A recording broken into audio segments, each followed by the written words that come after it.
Assalamualaikum warahmatullahi wabarakatuh. Perkenalkan, kami dari kelompok 2. Di sini kami akan menjelaskan tentang prosedur perencanaan evaluasi program. Perkenalkan, nama saya Al-Fajri Kurrahman dan rekan-rekan saya Alifia Wijayanti dan Siti Rohma.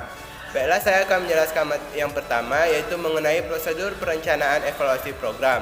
Perencanaan evaluasi program meliputi 3 hal yang mendasar, yaitu analisis kebutuhan, penyusunan proposal evaluasi program, dan pembuatan alat atau instrumen evaluasi program. Materi yang pertama, analisis kebutuhan.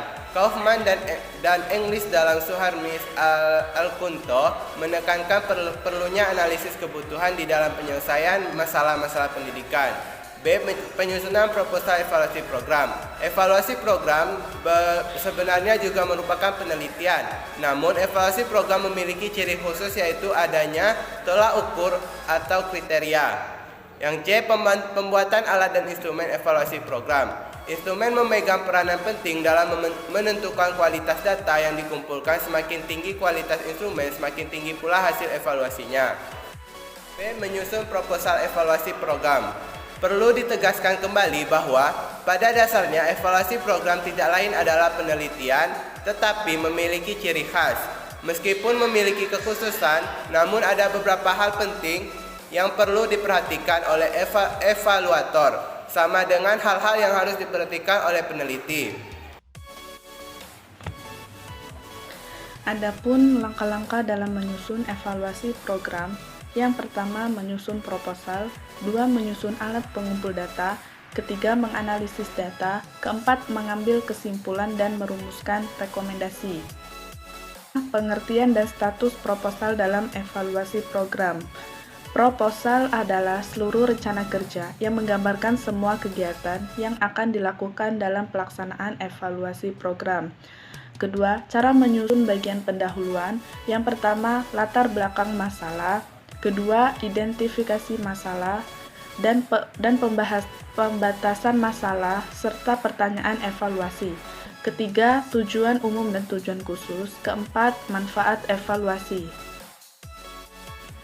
Aturan perumusan tujuan evaluasi program. Jika awal disebutkan bahwa evaluasi program identik dengan kegiatan penelitian, bukan berarti semua karakteristik kegiatan penelitian itu sama dengan karakteristik kegiatan evaluasi program. Aturan penulisan manfaat evaluasi program. Pengertian manfaat tidak lepas, bahkan berbeda dengan faedah dan keuntungan subbagian manfaat ini sudah dituliskan pada waktu evaluator penyusun proposal.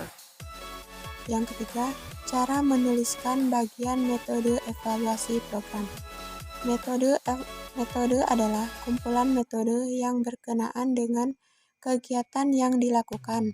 Metode evaluasi program, karena kegiatannya tidak lain adalah penelitian, maka sama dengan metode yang lazim terhadap dalam penelitian.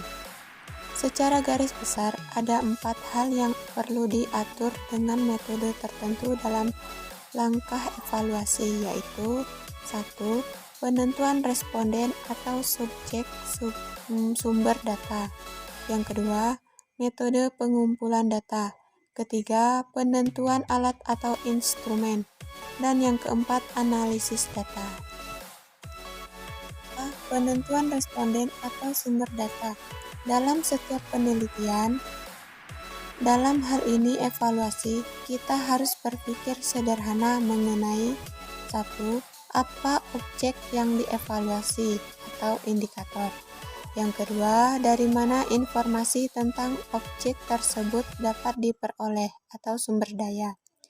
Dan yang ketiga, dengan cara apa informasi tersebut dapat diperoleh, metode pengumpulan data.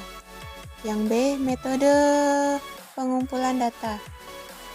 Evaluasi program adalah penelitian, maka metode pengumpulan data yang digunakan dalam evaluasi program sama dengan metode pengumpulan data dalam penelitian.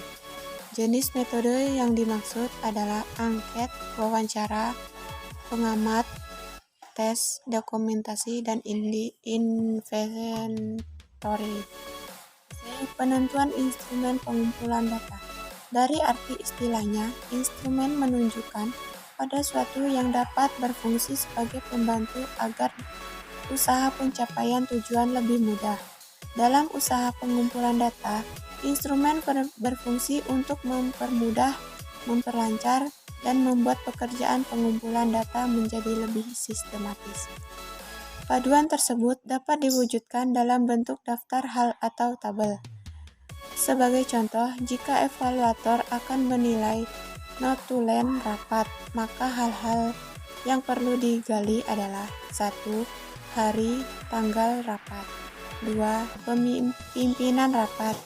3. Banyaknya peserta rapat dan nama-nama yang hadir. 4.